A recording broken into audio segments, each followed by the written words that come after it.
박정희 씨, 땡땡땡 혐의로 체포합니다. 경찰의 목소리가 병실을 가른다. 시어머니가 저를 모함하는 거예요. 발악하는 며느리의 외침. 여러 가지 증거, 그리고 통화 녹취. 민수는 멍하니 서 있고 손자 준호는 울며 묻는다. 엄마, 왜 그래? 정심의 눈가에 눈물이 번진다. 분노와 안도, 그리고 깊은 상실이 한꺼번에 몰려온다. 감동은 나누면 더 커지죠. 이야기 전에 구독과 좋아요, 알림 설정까지 눌러주시면 매일 더 따뜻한 이야기로 찾아갈게요. 서울 변두리 단독주택가의 골목길은 여전히 정겨운 분위기를 간직하고 있었습니다. 담장 너머로 피어나는 장미꽃과 골목 어귀에서 들려오는 라디오 소리가 오래된 동네의 정취를 자아내죠. 이른 아침 66세의 윤정심은 어김없이 마당에 나와 화분에 물을 주며 하루를 시작했습니다. 여보, 올해도 들국화가 참 예쁘게 폈네요. 정심은 남편 영수가 생전에 심어준 꽃들을 바라보며 하늘에 대고 혼잣말을 건넸습니다. 3년 전 갑작스러운 심장마비로 세상을 떠난 남편을 그리워하는 마음은 여전했지만 이제는 슬픔보다는 따뜻한 그리움으로 바뀌어 있었습니다. 정심의 하루 일과는 규칙적이었습니다. 아침 6시에 일어나 간단한 체조를 하고 마당 정리를 마친 후에는 아침 식사를 준비했죠. 혼자 먹는 밥상이지만 늘 정성스럽게 차렸습니다. 혼자 산다고 대충 먹으면 안 되지. 정심은 늘 이렇게 중얼거리며 반찬도 여러 가지를 만들어 놓곤 했습니다. 오전 9시가 되면 집을 나서 동네 작은 카페 햇살마루로 향했습니다. 6개월 전부터 시작한 주방 보조일은 정심에게 새로운 활력을 가져다 주었죠. 처음에는 이웃 순자의 권유로 시작했지만 지금은 없어서는 안 될 소중한 일상이 되어 있었습니다. 정심 언니, 오늘도 일찍 오셨네요. 카페 사장 미영이 환하게 웃으며 인사했습니다. 30대 중반의 미영은 정심을 친어머니처럼 따랐죠. 정심도 미영의 밝은 성격이 좋아서 일하는 동안 내내 즐거웠습니다. 카페에서의 일은 단순했지만 보람이 있었습니다. 손님들이 주문한 샌드위치를 만들고 커피잔을 닦고 가끔 단골 손님들과 담소를 나누는 것이 전부였죠. 하지만 사람들과의 만남이 있어서 좋았습니다. 집에서 혼자 있을 때보다 훨씬 활기찬 기분이 들었거든요. 오후 2시가 되면 정심에게는 가장 행복한 시간이 찾아왔습니다. 손자 준호가 유치원을 마치고 카페로 달려오는 시간이었죠. 할머니, 7살 준호는 언제나 정심을 보면 활짝 웃으며 달려와 안겼습니다. 정심의 얼굴에도 자연스럽게 미소가 번졌죠. 우리 준호, 오늘 유치원에서 뭐 했어? 정심이 물으니 준호는 신나게 대답했습니다. 할머니, 오늘 미술 시간에 가족 그림 그렸는데 할머니도 그렸어요. 선생님이 참 예쁘게 그렸다고 칭찬해 주셨어요. 준호의 맑은 웃음소리가 카페 안을 가득 채웠습니다. 준호와 함께 간식을 나눠 먹으며 숙제를 도와주는 시간은 정심에게 가장 소중한 순간이었습니다. 아이의 순수한 질문들에 답해주고 때로는 옛날 이야기를 들려주며 시간을 보냈죠. 할머니, 할아버지는 왜 하늘나라에 가셨어요? 준호의 이런 질문에 정심은 따뜻하게 답했습니다. 할아버지는 하늘에서 우리 준호가 잘 크는지 지켜보고 계신단다. 오후 4시가 되면 정심은 카페 일을 마치고 집으로 돌아왔습니다. 가끔 준호와 함께 동네 한 바퀴를 돌며 산책을 하기도 했죠. 골목길을 걸으며 이웃들과 인사를 나누고 작은 슈퍼에서 장을 보는 일상이 평범하지만 행복했습니다. 저녁 시간이 되면 며느리 박정희가 직장에서 돌아왔습니다. 38세의 정희는 회사에서 관리직을 맡고 있어 늘 바쁜 모습이었죠. 하지만 정심을 챙기는 마음만큼은 각별했습니다. 어머니, 오늘 하루 어떠셨어요? 많이 피곤하지 않으셨죠? 정희는 언제나 정심의 안부를 먼저 물어봤습니다. 일주일에 한 번씩 정희는 반드시 영양제를 사가지고 왔습니다. 어머니 건강이 제일 중요해요. 이 영양제는 노인분들에게 특히 좋다고 해서 가져왔어요. 정희가 영양제 봉지를 건넬 때마다 정심은 감사한 마음이 들었습니다. 고마워, 정희야. 며느리가 이렇게 챙겨주니까 얼마나 든든한지 몰라. 정심은 정희의 손을 꼭 잡으며 고마움을 표현했습니다. 동네 사람들에게도 자랑거리였죠. 요즘 며느리들이 시어머니 신경 안 쓴다는데 우리 정희는 참 효녀예요. 아들 민수는 과묵한 성격이었지만 나름대로 어머니를 챙겼습니다. 42세의 민수는 직장에서 돌아오면 어머니, 몸 괜찮으시죠? 라고 간단히 안부를 물어봤죠. 많은 말은 하지 않았지만 정심은 아들의 마음을 알 수 있었습니다. 가족이 함께 모여 저녁 식사를 할 때가 정심에게는 가장 평화로운 시간이었습니다. 준호의 제잘거리는 소리와 정희의 하루 일과 이야기, 민수의 조용한 존재감이 어우러져 따뜻한 분위기를 만들어냈죠. 하지만 가끔씩, 정말 가끔씩 정심은 이상한 느낌을 받을 때가 있었습니다. 정희가 영양제를 건넬 때의 눈빛이 어딘지 차갑게 느껴지는 순간들이 있었거든요. 마치 의무감으로 하는 것처럼, 진심이 아닌 것처럼 보일 때가 있었습니다. 그러나 그런 생각이 들 때마다 정심은 자신을 탓했습니다. 내가 너무 예민한가 보다. 정희가 얼마나 바쁜데 그래도 이렇게 챙겨주는 게 어디야. 혼자 이렇게 중얼거리며 불안한 마음을 달랬죠. 밤이 되면 정심은 혼자만의 시간을 보냈습니다. 남편과 함께 보던 드라마 재방송을 틀어놓고 뜨개질을 하거나 책을 읽으며 하루를 마무리했습니다. 침대 옆 서랍에 있는 남편의 사진을 바라보며 그리운 마음을 달랬죠. 여보, 우리 가족들 모두 잘 지내고 있어요. 정희도 참 착하고 준호도 건강하게 자라고 있고요. 정심은 남편의 사진에 대고 하루 있었던 일들을 조용히 이야기했습니다. 매일 밤 잠자리에 들기 전 정심은 정희가 가져다 준 영양제를 빠뜨리지 않고 복용했습니다. 며느리의 마음을 생각해서, 그리고 건강을 위해서 말이죠. 물과 함께 삼키며 내일도 건강하게 하루를 보낼 수 있게 해주세요라고 마음속으로 기도했습니다. 이렇게 평범하고 조용한 일상이 정심의 모든 것이었습니다.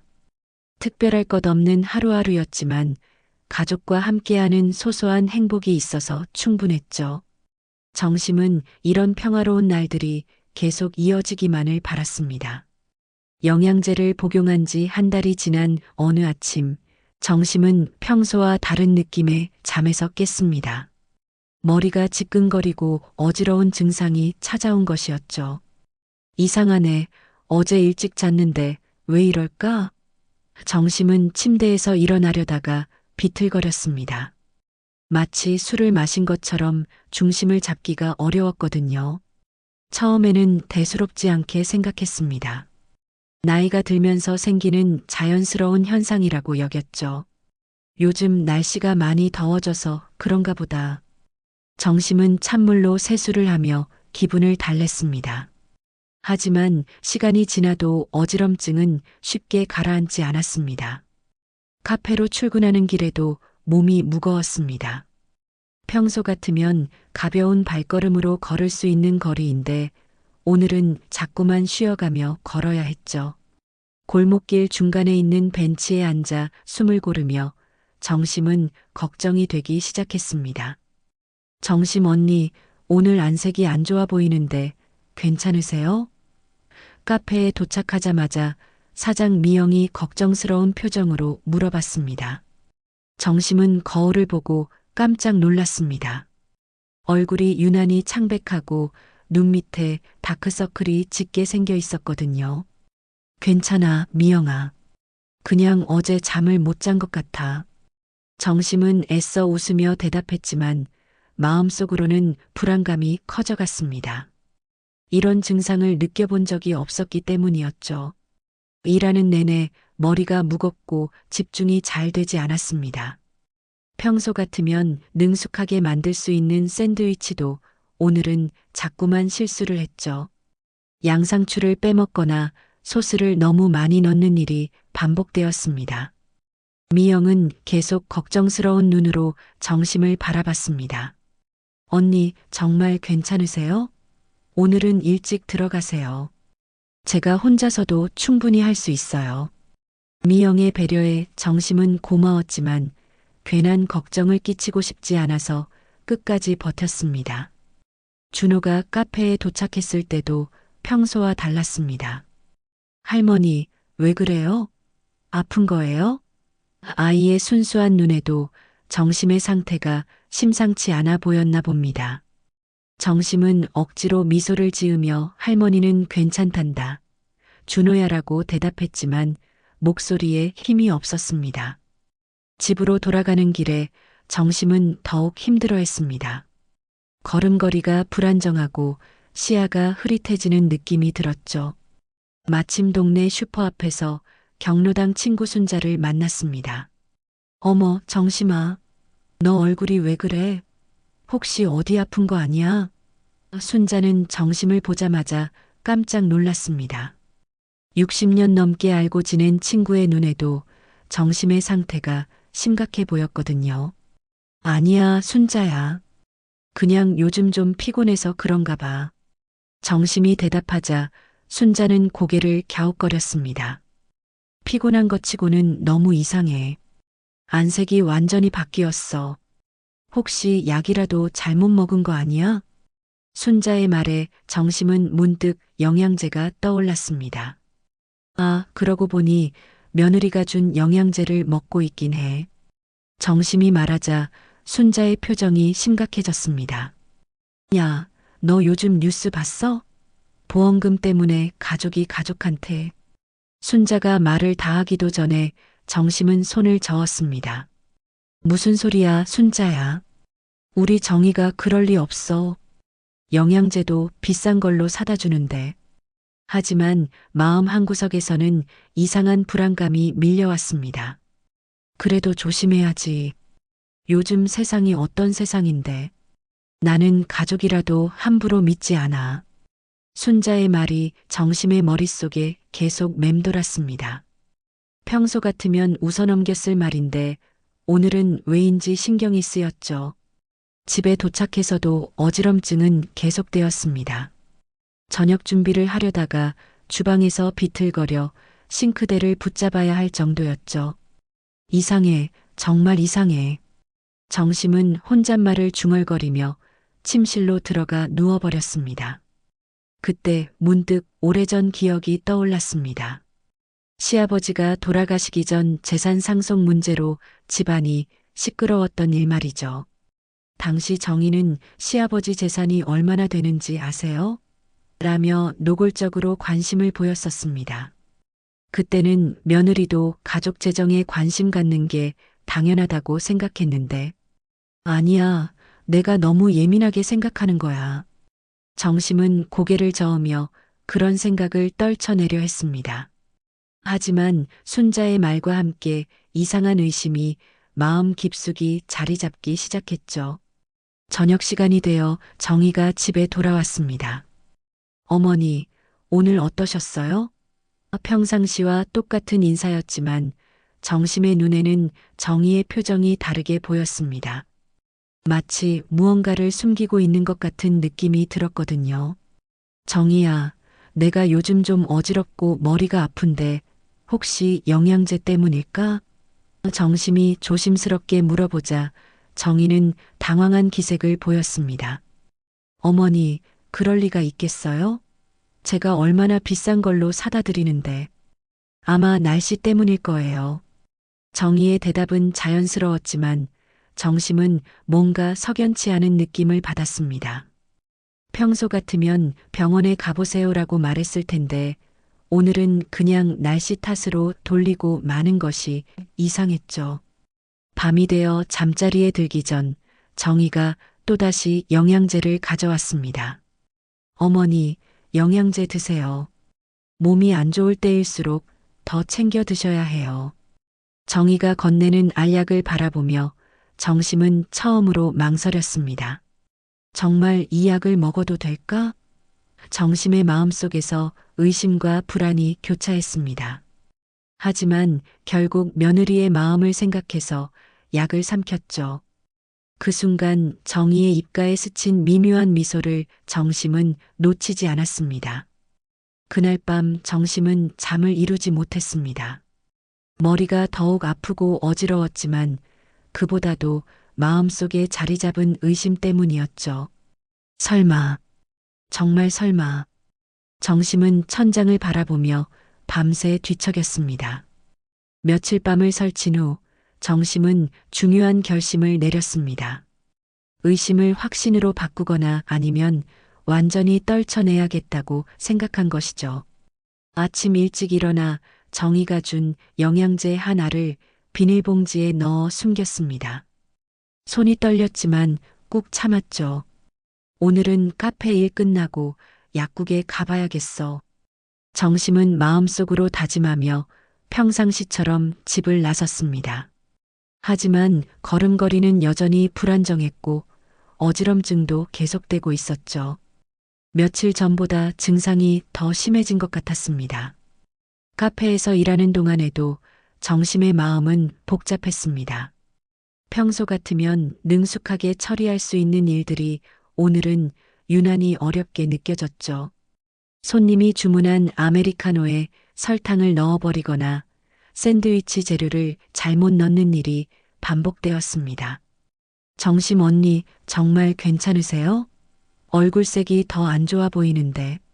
미영이 걱정스러운 표정으로 다가왔습니다. 정심은 거울을 보니 정말로 얼굴이 더 창백해져 있었죠. 눈 밑 다크서클도 더 짙어진 것 같았습니다. 미영아, 오늘 일찍 가봐도 될까? 약국에 좀 들러야 할 일이 있어서. 정심이 조심스럽게 부탁하자 미영은 흔쾌히 허락해 주었습니다. 물론이죠, 언니. 몸이 안 좋으시면 병원도 가보세요. 오후 3시 정심은 동네 약국으로 향했습니다. 30년 넘게 다닌 약국이라 약사와도 친분이 있었죠. 약사 김 선생님은 정심을 보자마자 깜짝 놀랐습니다. 어머, 정심 할머니. 얼굴이 왜 이렇게 되셨어요? 그래서 왔어요, 김 선생님. 이거 좀 봐주세요. 정심은 떨리는 손으로 비닐봉지에 담긴 영양제를 꺼냈습니다. 약사는 알약을 자세히 살펴보더니 고개를 갸웃거렸죠. 이상하네요.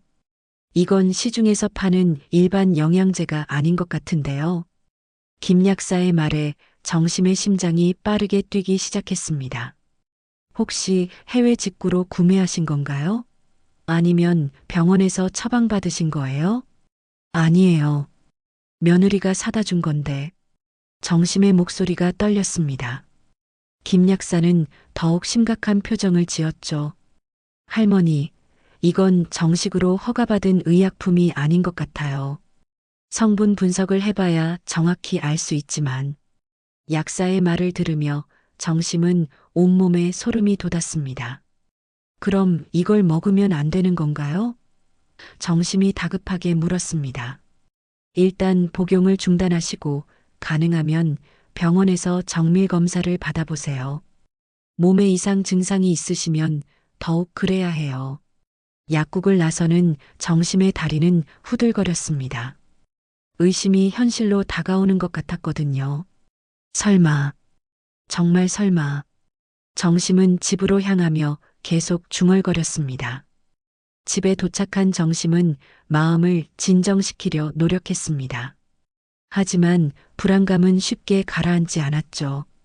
정희가 퇴근하기까지는 아직 2시간 정도 남아 있었습니다. 평소 같으면 저녁 준비를 시작할 시간이었죠. 정심은 냉장고에서 재료를 꺼내 저녁 준비를 시작했습니다. 하지만 자꾸만 손이 떨리고 집중이 안 되어서 김치찌개 재료를 바닥에 떨어뜨리고 말았죠. 양파 껍질과 마늘이 바닥에 흩어졌습니다. 아이고, 정말. 정심은 한숨을 쉬며 바닥의 재료들을 줍기 시작했습니다. 그때 냉장고 아래 틈새로 뭔가 하얀 종이가 보였죠. 처음에는 그냥 지나칠 뻔했지만 뭔가 이상한 느낌이 들어서 자세히 살펴봤습니다. 종이를 꺼내보니 봉투의 일부분이었습니다.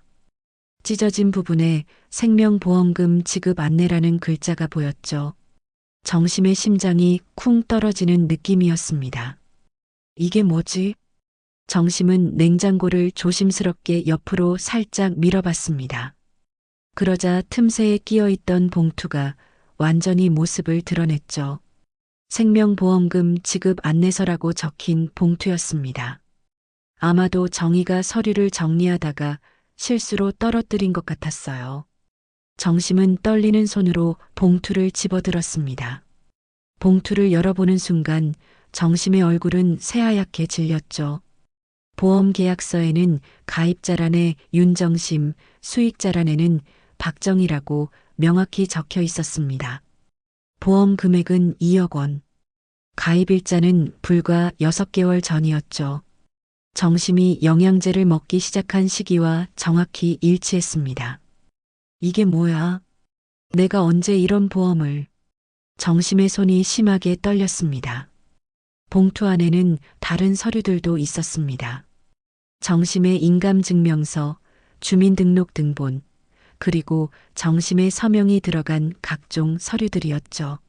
하지만 정심은 이런 서류들에 서명한 기억이 전혀 없었습니다. 내 서명이 어떻게, 언제? 정심은 서명을 자세히 살펴봤습니다. 분명히 자신의 글씨체와 비슷했지만 뭔가 어색한 느낌이 들었죠. 마치 누군가가 연습해서 따라 쓴 것 같았습니다.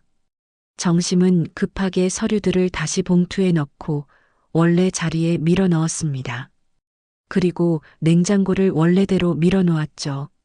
심장이 터질 것 같았지만 최대한 평정심을 유지하려 노력했습니다. 정희가 정말로 나를 보험금을 위해서. 정심은 주방 의자에 털썩 앉았습니다. 다리에 힘이 풀려서 서 있을 수가 없었거든요. 지금까지의 모든 상황들이 퍼즐처럼 맞춰지기 시작했습니다. 정희가 갑자기 효심을 보이며 영양제를 챙겨주기 시작한 것, 정심의 몸에 나타난 이상 증상들, 그리고 지금 발견한 보험 계약서까지 모든 것이 하나의 계획된 일처럼 느껴졌죠.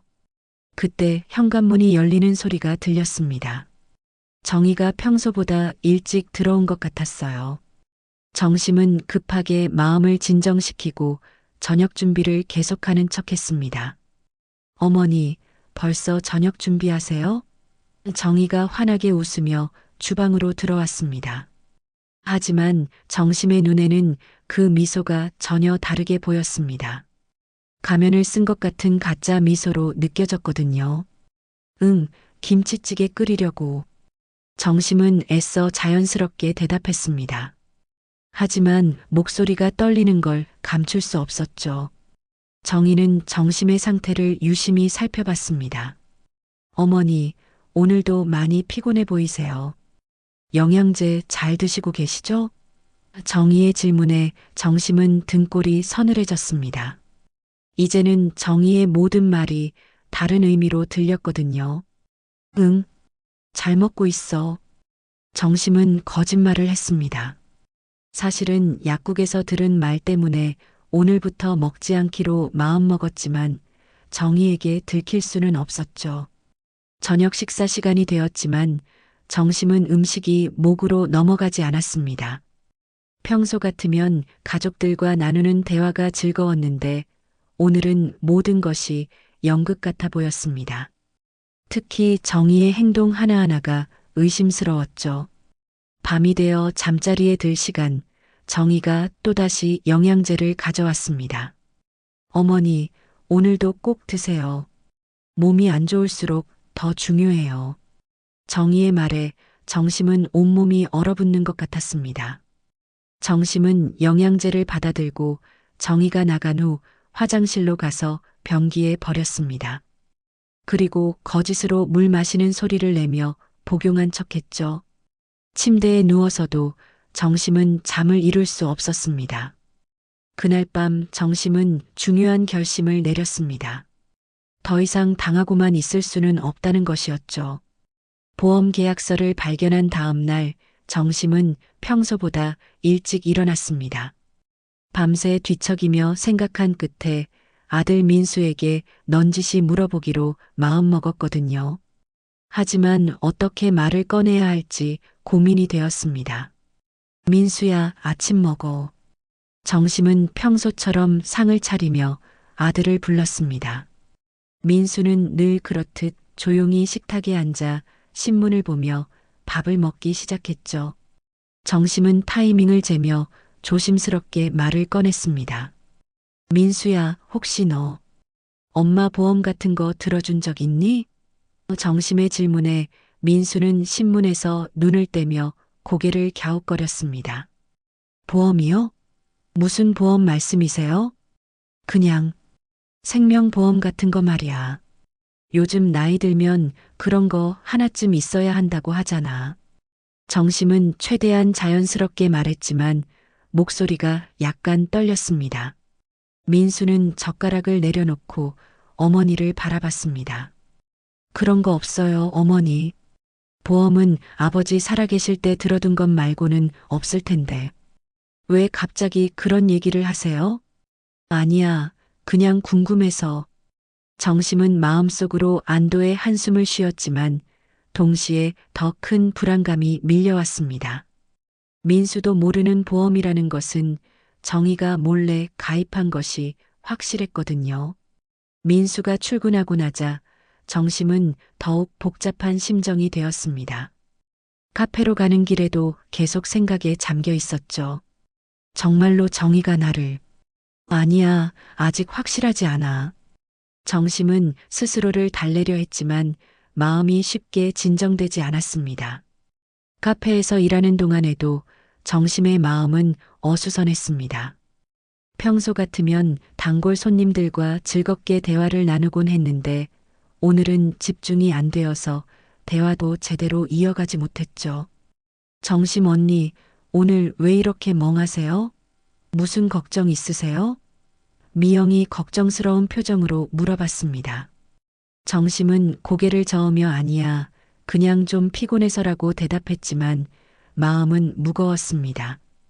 오후에 준호가 카페에 도착했을 때 정심은 손자를 보며 마음이 더욱 아팠습니다. 순진한 아이는 가정에 이런 일이 벌어지고 있는지 전혀 모르고 있었거든요. 할머니, 오늘은 왜 이렇게 조용해요? 우리 준호, 할머니가 좀 피곤해서 그래. 유치원에서는 재미있게 놀았어? 정심은 억지로 미소를 지으며 손자의 머리를 쓰다듬었습니다. 하지만 마음속으로는 이 모든 상황이 준호에게 어떤 영향을 미칠지 걱정이 되었죠. 집으로 돌아가는 길에 정심은 중요한 결심을 했습니다. 정희의 행동을 더 자세히 관찰해야겠다고 생각한 것이죠. 더 이상 수동적으로 당하고만 있을 수는 없었습니다. 저녁 시간이 되어 정희가 집에 돌아왔습니다. 어머니, 오늘 하루 어떠셨어요? 평상시와 똑같은 인사였지만 정심은 정희의 표정과 말투를 유심히 관찰했습니다. 뭔가 평소와 다른 점은 없는지 살펴보려 했거든요. 괜찮았어, 정희야. 너는 회사에서 일이 많았니? 정심도 평상시처럼 대답했지만 마음속으로는 긴장하고 있었습니다. 정희의 반응을 놓치지 않으려고 했죠. 네, 오늘도 좀 바빴어요. 그런데 어머니, 영양제 잘 드시고 계시죠? 요즘 부쩍 피곤해 보이시는데. 정희의 말에 정심은 깜짝 놀랐습니다. 어떻게 정희가 자신이 영양제를 먹지 않고 있다는 걸 눈치챘을까요? 당연히 잘 먹고 있지. 정심은 침착하게 대답했지만 속으로는 식은땀이 났습니다. 혹시 정희가 뭔가 의심하고 있는 건 아닐까 하는 생각이 들었거든요. 저녁 식사 시간에 정심은 정희의 행동을 더욱 자세히 관찰했습니다. 평소와 달리 정희가 자주 휴대폰을 확인하는 모습이 눈에 띄었죠. 그리고 가끔 모르는 번호로 전화가 올 때마다 밖으로 나가서 받곤 했습니다. 여보세요. 내 상태는? 예, 곧 연락드릴게요. 정희가 베란다에서 통화하는 소리가 희미하게 들렸습니다. 정심은 귀를 기울여 들어보려 했지만 정확한 내용은 알아들을 수 없었죠. 통화를 마치고 들어온 정희의 표정이 평소와 달라 보였습니다. 뭔가 초조해하는 것 같기도 하고 불안해하는 것 같기도 했죠. 정심은 이런 변화들을 놓치지 않고 기억해 두었습니다. 밤이 되어 잠자리에 들 시간, 정희가 또다시 영양제를 가져왔습니다. 어머니, 오늘도 꼭 드세요.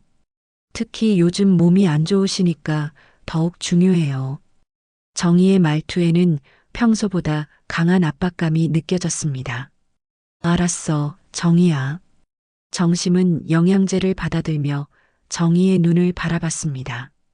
그 순간 정희의 눈빛에서 이상한 느낌을 받았죠. 마치 무언가를 재촉하는 듯한, 조급해하는 듯한 시선이었습니다. 정희가 나간 후 정심은 또다시 영양제를 변기에 버렸습니다. 하지만 이번에는 더욱 조심스럽게 행동했죠. 혹시 정희가 의심하고 있을지도 모른다는 생각이 들었거든요. 그날 밤 정심은 정희의 방 쪽에서 들려오는 소리에 귀를 기울였습니다. 정희가 누군가와 통화하는 소리가 희미하게 들렸죠. 보험 처리가 상태는 어떤지. 예, 곧 끝날 거예요. 정심은 온몸에 소름이 돋았습니다. 정희가 정말로 보험금을 노리고 있다는 확신이 들었거든요. 보험 처리라는 말이 자신의 죽음을 의미하는 것 같아서 끔찍했습니다. 하지만 정심은 이제 더 이상 무력하게 당하고만 있지 않기로 결심했습니다. 내일부터는 본격적으로 증거를 수집해야겠다고 생각했죠. 정희의 모든 행동을 기록하고 통화 내용도 가능하면 녹음해야 한다고 마음먹었습니다. 그리고 무엇보다 믿을 만한 사람에게 이 상황을 알려야겠다고 생각했습니다. 순자에게 도움을 요청하는 것이 좋겠다고 판단했죠. 혼자서는 이 모든 일을 해결할 수 없다는 걸 깨달았거든요.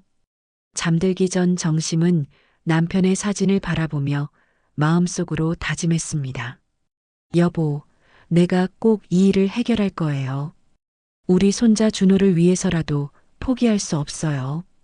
정심의 눈에는 결연한 의지가 서려 있었습니다. 밤이 깊어갈수록 정심의 마음은 더욱 단단해졌습니다. 두려움보다는 분노가 앞섰고 절망보다는 투지가 강해졌죠. 내일부터는 정말로 전쟁이 시작될 것 같았습니다. 정심과 정의 사이에 보이지 않는 싸움이 본격적으로 펼쳐질 시간이었거든요. 정의의 통화를 엿들은 다음 날 아침, 정심은 평소보다 더 일찍 잠에서 깼습니다. 몸 상태가 이상했거든요. 가슴이 답답하고 숨이 가빠오는 느낌이 들었습니다. 이상해. 영양제를 안 먹었는데 왜 이러지? 정심은 침대에서 일어나려다가 현기증을 느꼈습니다. 방이 빙글빙글 돌아가는 것 같았죠. 벽을 짚고 겨우 일어선 정심은 화장실로 향했습니다. 거울을 보니 얼굴이 더욱 창백해져 있었어요. 어머니, 괜찮으세요? 문 밖에서 정희의 목소리가 들렸습니다. 정심이 화장실에서 나오니 정희가 걱정스러운 표정으로 서 있었죠. 하지만 그 걱정이 진짜인지 가짜인지 정심은 알 수 없었습니다. 괜찮아, 정희야. 그냥 좀 어지러워서. 정심이 대답하자 정희는 정심의 팔을 붙잡았습니다. 어머니, 얼굴색이 너무 안 좋아요. 오늘은 카페 가지 마시고 쉬세요. 정희의 제안에 정심은 의외라는 생각이 들었습니다. 평소 같으면 몸조리 잘하세요라고 말하고 출근했을 텐데 오늘은 왜 이렇게 신경을 쓰는 걸까요? 뭔가 이상한 느낌이 들었습니다. 아니야, 카페에 가야 해. 미영이가 혼자서 힘들어할 거야. 정심이 말하자 정희는 더욱 간절한 표정을 지었습니다. 어머니, 정말로 몸이 안 좋아 보여요. 제가 카페에 전화해서 쉬신다고 할게요. 정희의 태도가 평소와 너무 달라서 정심은 더욱 의심스러웠습니다. 하지만 실제로 몸이 힘들어서 결국 집에서 쉬기로 했죠. 그럼 오늘은 집에 있을게. 정희가 출근하고 나자 정심은 순자에게 전화를 걸었습니다. 순자야, 나야. 혹시 시간 있으면 우리 집에 좀 와줄 수 있어? 정심의 목소리가 평소와 달라서 순자는 바로 알아챘습니다. 정심아, 무슨 일이야? 목소리가 이상해. 순자가 걱정스럽게 물었습니다. 전화로는 말하기 어려워. 그냥 좀 와줘. 정심의 간절한 부탁에 순자는 곧 오겠다고 약속했습니다. 1시간 후 순자가 도착했을 때 정심의 상태는 더욱 나빠져 있었습니다. 어머, 정심아. 얼굴이 왜 이렇게 됐어? 순자는 깜짝 놀라며 정심을 부축했습니다. 정심은 순자에게 지금까지 있었던 모든 일을 털어놓았습니다. 영양제 이야기부터 보험 계약서 발견, 그리고 정희의 수상한 통화까지 모든 것을 말했죠. 순자는 이야기를 들으며 점점 심각한 표정을 지었습니다. 정심아, 이건 정말 심각한 일이야. 당장 병원에 가야 해. 순자가 말했지만 정심은 고개를 저었습니다. 아직 확실한 증거가 없어. 그리고 정희가 의심할까봐. 그때 갑자기 정심이 가슴을 움켜잡았습니다. 순자야. 숨이 안 쉬어져. 정심의 얼굴이 파랗게 변하며 호흡이 가빠졌습니다. 순자는 당황하며 119에 신고했죠. 여보세요, 응급실이요. 친구가 갑자기 호흡곤란을. 순자는 떨리는 목소리로 상황을 설명했습니다. 구급차가 도착할 때까지 정심은 의식을 잃지 않으려고 안간힘을 썼습니다. 구급차에서 응급처치를 받으며 병원으로 이송되는 동안 정심은 계속 순자의 손을 꼭 잡고 있었습니다. 순자야, 혹시 내가 준호를 부탁해. 정심의 목소리는 점점 작아졌습니다. 병원 응급실에 도착한 정심은 즉시 응급처치를 받았습니다. 의사들이 분주하게 움직이며 각종 검사를 실시했죠. 순자는 정희에게 연락을 취했습니다. 정희야, 어머니가 응급실에 계셔. 빨리 와. 30분 후 정희가 병원에 도착했습니다. 얼굴에는 놀라움과 걱정이 섞여 있었죠. 어머니 상태가 어떻게 되세요? 정희가 의사에게 물었습니다. 담당 의사는 심각한 표정으로 말했습니다. 환자분 혈액 검사 결과가 나왔는데 체내에 비정상적인 농도의 중금속 성분이 발견됐습니다. 이는 일반적인 상황에서는 나타나기 어려운 수치입니다. 의사의 말에 순자는 깜짝 놀랐지만 정희는 의외로 침착했습니다. 중금속이라니, 그게 무슨 의미인가요? 정희가 물었지만 목소리에는 긴장감이 없었죠.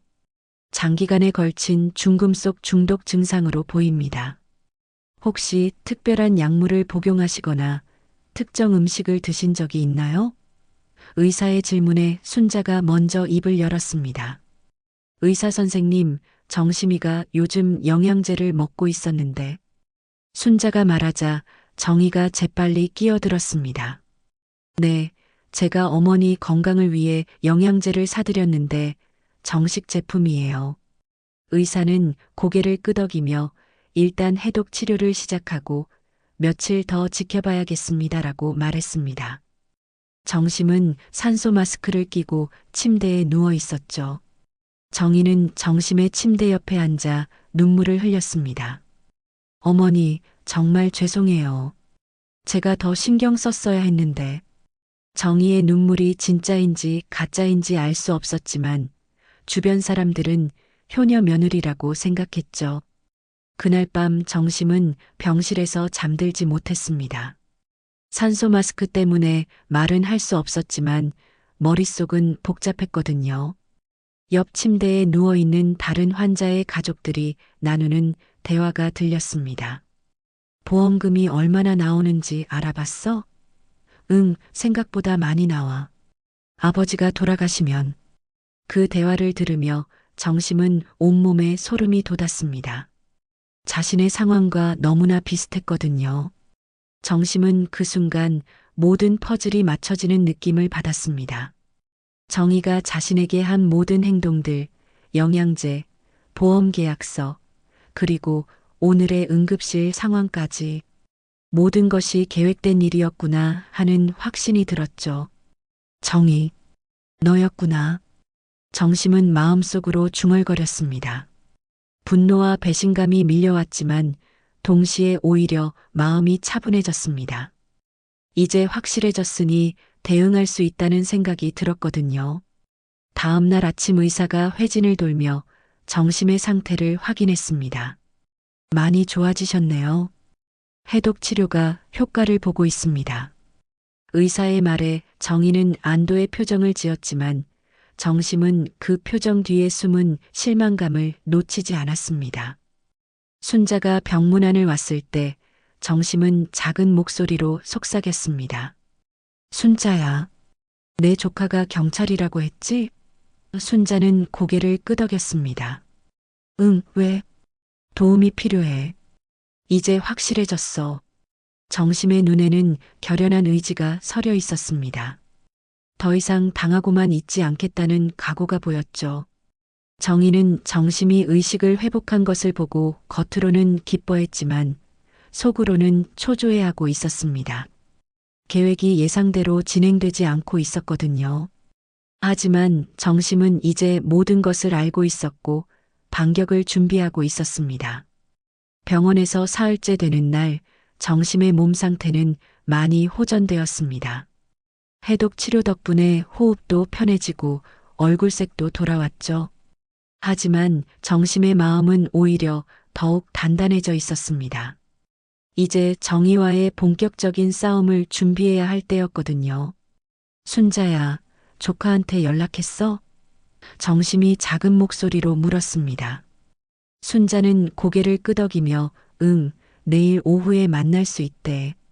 형사과에서 일하는 애라 이런 일에 경험이 많아라고 대답했습니다. 정심은 안도의 한숨을 쉬었습니다.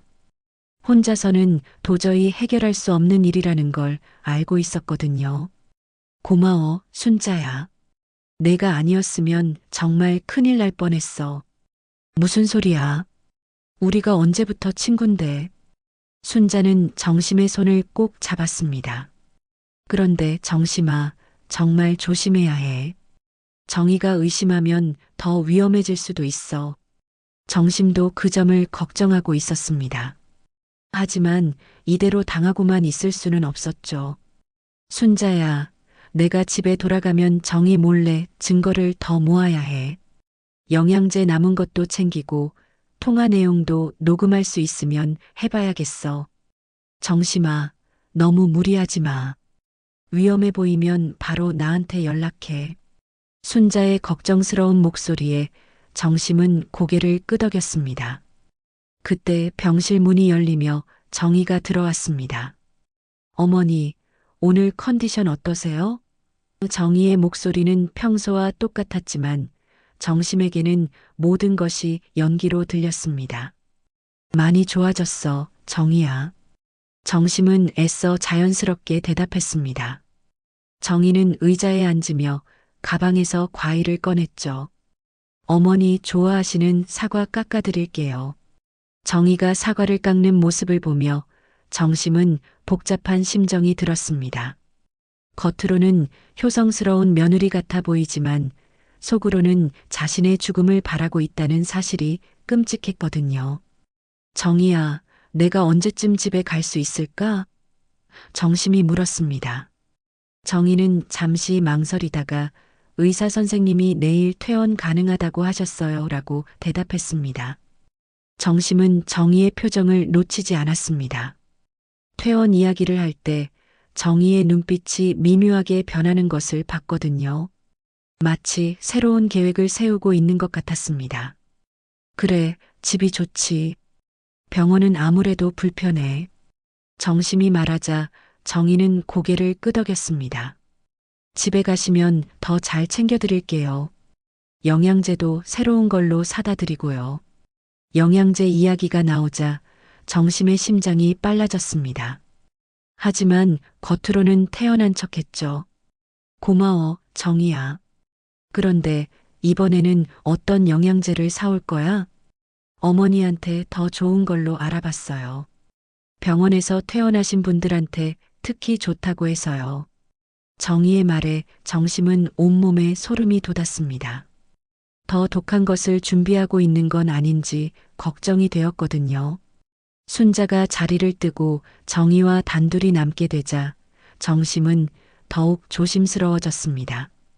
정희는 갑자기 진지한 표정을 지으며 말했습니다. 어머니, 혹시 병원비 걱정하지 마세요. 제가 다 처리할게요. 병원비? 정심이 의외라는 표정을 지었습니다. 보험으로 처리되지 않아? 아, 맞아요. 보험이 있었죠. 정희가 잠깐 당황하는 기색을 보였습니다. 그리고는 이내 웃으며 제가 깜빡했네요. 보험 처리하면 되겠어요 라고 말했습니다. 정심은 정희의 실수를 놓치지 않았습니다. 보험에 대해 너무 잘 알고 있으면서 왜 깜빡했다고 하는 걸까요?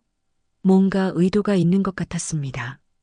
그날 밤 정심은 혼자 병실에 누워 있으면서 앞으로의 계획을 세웠습니다. 내일 집에 돌아가면 본격적으로 증거 수집을 시작해야 했죠. 정희가 주는 영양제를 받는 척하면서 실제로는 먹지 않고 정희의 행동을 모두 기록해야 했습니다.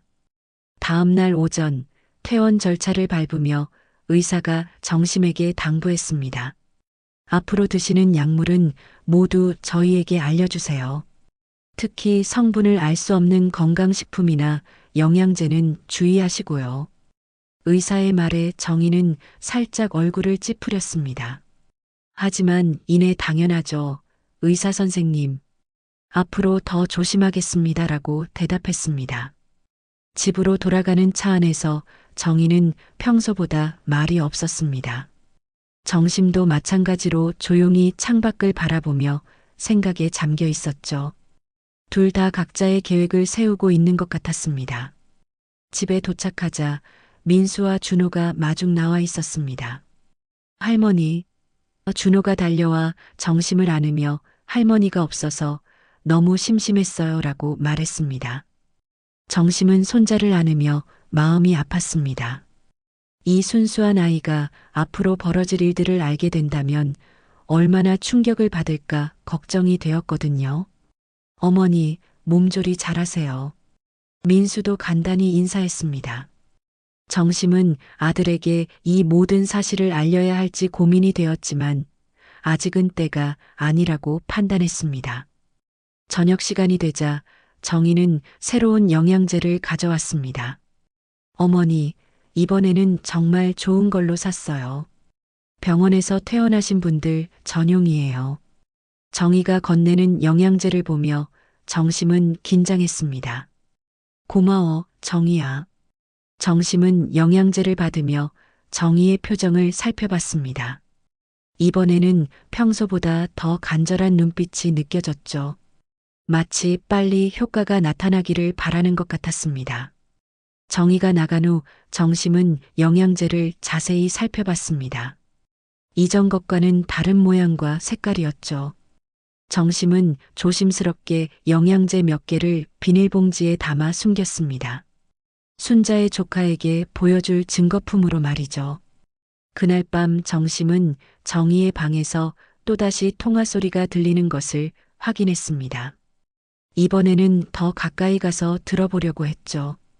이번에는 확실하게. 네, 빨리 처리되어야. 정희의 목소리가 희미하게 들렸습니다.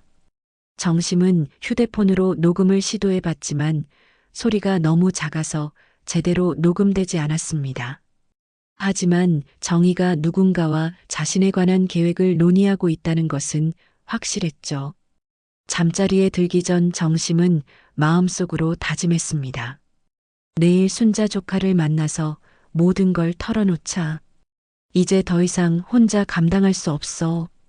정심의 눈에는 결연한 의지가 서려 있었습니다. 정희 역시 자신의 방에서 계획을 수정하고 있었습니다.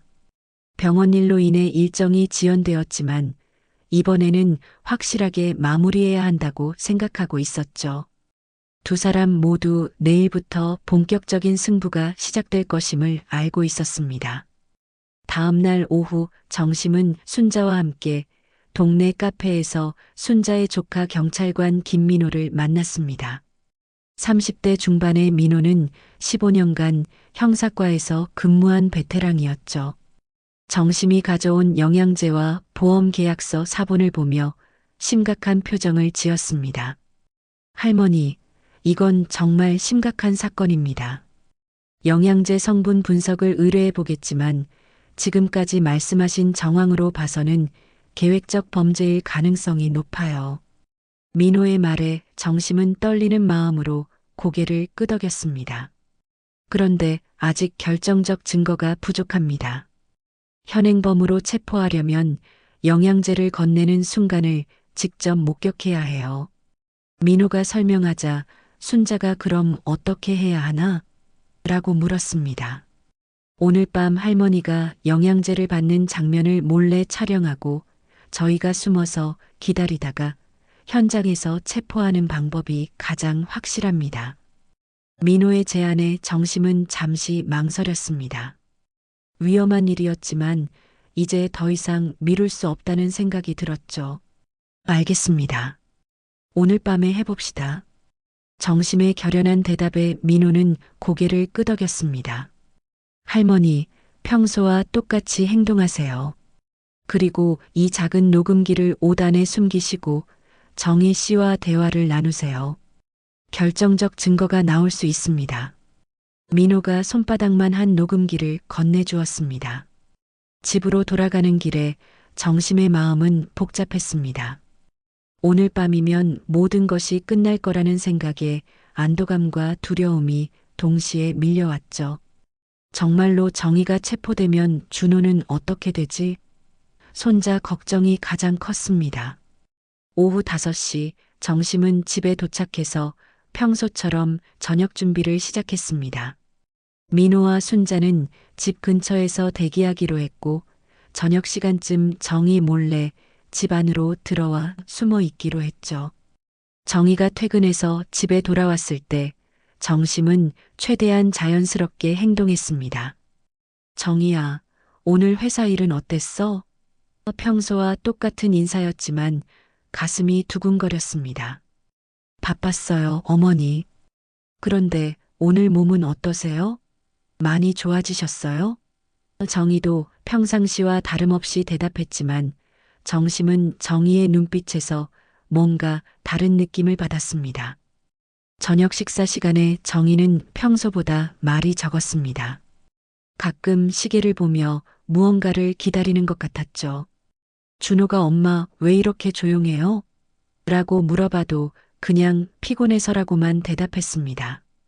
식사를 마친 후 민수는 오늘은 일찍 자겠습니다라며 자신의 방으로 들어갔고 준호도 숙제를 하러 방에 들어갔습니다. 거실에는 정심과 정희만 남게 되었죠. 그때 정희의 휴대폰에 문자가 왔습니다. 정희는 메시지를 확인하더니 갑자기 긴장한 표정을 지었어요. 어머니, 오늘은 영양제를 꼭 드셔야 해요. 어제보다 더 중요한 날이거든요. 정희의 말투가 평소와 달랐습니다. 뭔가 재촉하는 듯한 간절한 느낌이 들었죠. 정심은 녹음기가 제대로 작동하고 있는지 확인하며 대답했습니다. 왜 오늘이 더 중요한 날이야? 그냥 병원에서 퇴원하신 후 회복기라서 더 신경 써야 한다고 해서요. 정희의 대답은 어색했습니다. 정심은 더 자연스럽게 질문을 이어갔죠. 정희야, 너 요즘 누군가랑 자주 통화하던데 무슨 일이야? 정심의 질문에 정희는 잠시 당황하는 기색을 보였습니다. 그냥 회사 일 때문이에요. 밤늦게까지 회사 일을 하니 힘들겠어. 그런데 보험 이야기도 들리던데? 정심이 더 구체적으로 물어보자 정희의 표정이 급변했습니다. 어머니가 뭘 들으셨다는 거예요? 정희의 목소리에 경계심이 묻어났습니다. 정심은 이제 본격적으로 대화를 이끌어가야 할 때라고 판단했죠. 정희야, 내가 모르는 보험에 가입되어 있다던데? 정심의 질문에 정희는 완전히 당황했습니다. 어머니가 어떻게 그걸 냉장고 밑에서 서류를 발견했어. 내 이름으로 된 2억 원짜리 생명보험 말이야. 정심의 말에 정희의 얼굴이 새하얗게 변했습니다. 잠시 침묵이 흘렀습니다. 정희는 여러 가지 변명을 생각해내려 했지만 이미 들킨 상황이었죠. 어머니, 그건 그리고 영양제도 이상해. 약사가 정식 의약품이 아니라고 하더라. 정심의 폭탄 선언에 정희는 더 이상 숨길 수 없다는 것을 깨달았습니다. 정희의 표정이 급격히 변했습니다. 평소에 온화한 며느리 모습은 온데간데 없고 차가운 눈빛이 드러났죠. 어머니, 다 알고 계셨군요. 왜 그런 짓을 했어, 정희야? 우리가 너한테 뭘 잘못했다고. 정심의 목소리는 떨렸지만 끝까지 말했습니다. 돈이 필요했어요. 회사에서 횡령한 게 들킬까봐. 그리고 이 집, 시아버지 재산. 모든 게 필요했다고요. 정희가 마침내 본색을 드러냈습니다. 그때 정희는 가방에서 새로운 영양제를 꺼냈습니다. 어머니, 이제 다 들켰으니까 마지막으로 이걸 드세요. 이번엔 확실할 테니까. 정희가 영양제를 정심에게 강제로 먹이려는 순간 갑자기 현관문이 열리며 민호와 순자가 들어왔습니다. 박정혜 씨, 독극물 투여 혐의로 체포합니다. 정희는 깜짝 놀라며 누구세요? 어떻게 여기에? 라고 소리쳤습니다. 민호는 수갑을 꺼내며 경찰입니다. 지금까지의 모든 대화가 녹음되었고 영양제 성분 분석 결과도 나왔습니다. 시어머니가 저를 모함하는 거예요.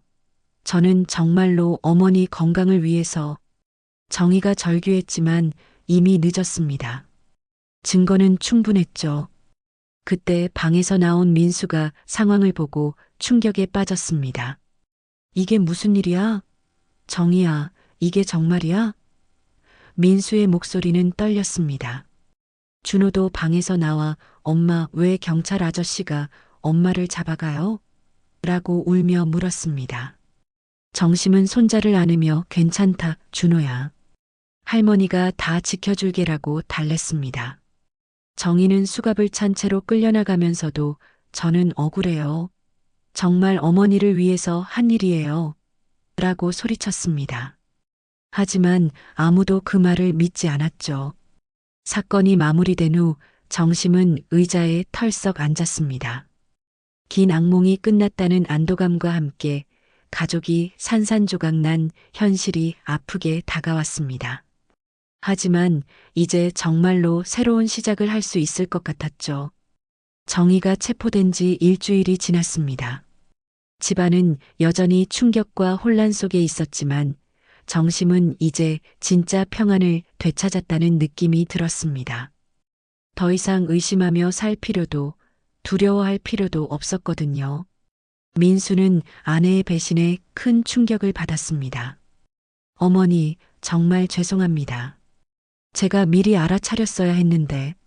아들의 자책하는 모습을 보며 정심은 마음이 아팠습니다. 민수야, 내 잘못이 아니야. 정희가 너무 교묘하게 숨겼으니까 내가 어떻게 알겠어. 정심은 아들을 위로했지만 민수의 상처는 깊어 보였습니다. 7년간 함께 살았던 아내가 어머니를 해치려 했다는 사실을 받아들이기 어려웠겠죠. 가장 걱정스러운 것은 준호였습니다. 아직 7살인 아이에게는 상황을 제대로 설명하기 어려웠거든요. 할머니, 엄마는 언제 집에 와요? 라고 물을 때마다 정심의 가슴이 먹먹해졌습니다. 준호야, 엄마는 지금 잠깐 멀리 가 있어.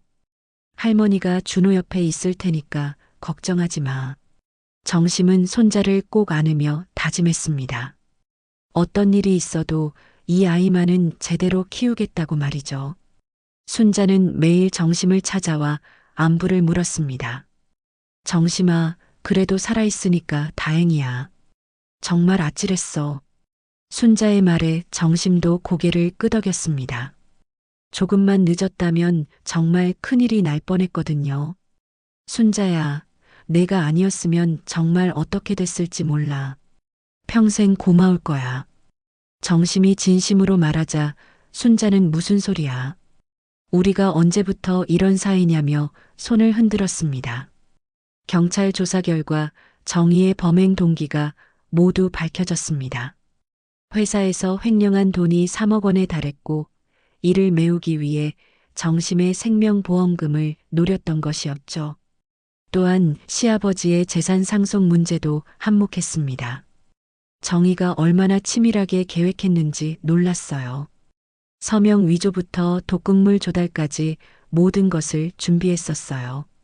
민호가 정심에게 조사 결과를 설명했습니다. 영양제에서는 수은과 납 등 독성 중금속이 다량 검출되었습니다. 장기간 복용하면 서서히 장기 부전을 일으켜 자연사처럼 보이게 만드는 교묘한 방법이었죠. 정말 무서운 일이었습니다, 할머니. 정심은 이 모든 이야기를 들으며 등골이 서늘해졌습니다. 정말로 며느리가 자신을 죽이려 했다는 사실이 믿기지 않았거든요.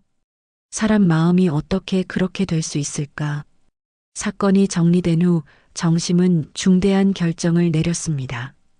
서울을 떠나 고향 시골로 내려가기로 한 것이죠. 준호와 함께 새로운 환경에서 새 출발을 하고 싶었습니다. 민수야, 너도 같이 내려가지 않을래? 정심이 제안했지만 민수는 고개를 저었습니다. 어머니, 저는 서울에서 일해야 해요. 대신 주말마다 내려가서 뵐게요. 민수도 새 출발이 필요했습니다.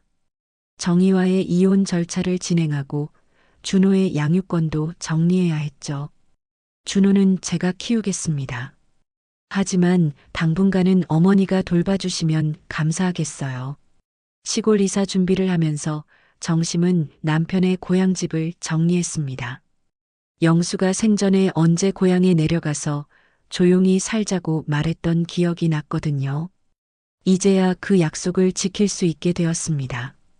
이사짐을 정리하다가 정심은 창고 한 구석에서 오래된 상자를 발견했습니다. 남편이 평생 모아둔 적금 통장과 땅 문서들이 들어 있었죠. 생각보다 꽤 많은 재산이었습니다. 이런 게 있었구나. 여보, 고마워요. 정심은 남편의 사진을 바라보며 속삭였습니다. 이 돈이면 준호를 키우고 여생을 편안하게 보낼 수 있을 것 같았어요. 시골로 내려가는 날 아침, 카페 사장 미영이 배웅을 나왔습니다. 정심 언니 몸조리 잘하시고 가끔 안부 연락 드릴게요. 미영은 눈물을 글썽이며 인사했습니다. 미영아, 고마웠어. 언니가 힘들 때 많이 도와줘서. 정심도 아쉬운 마음을 감추지 못했습니다.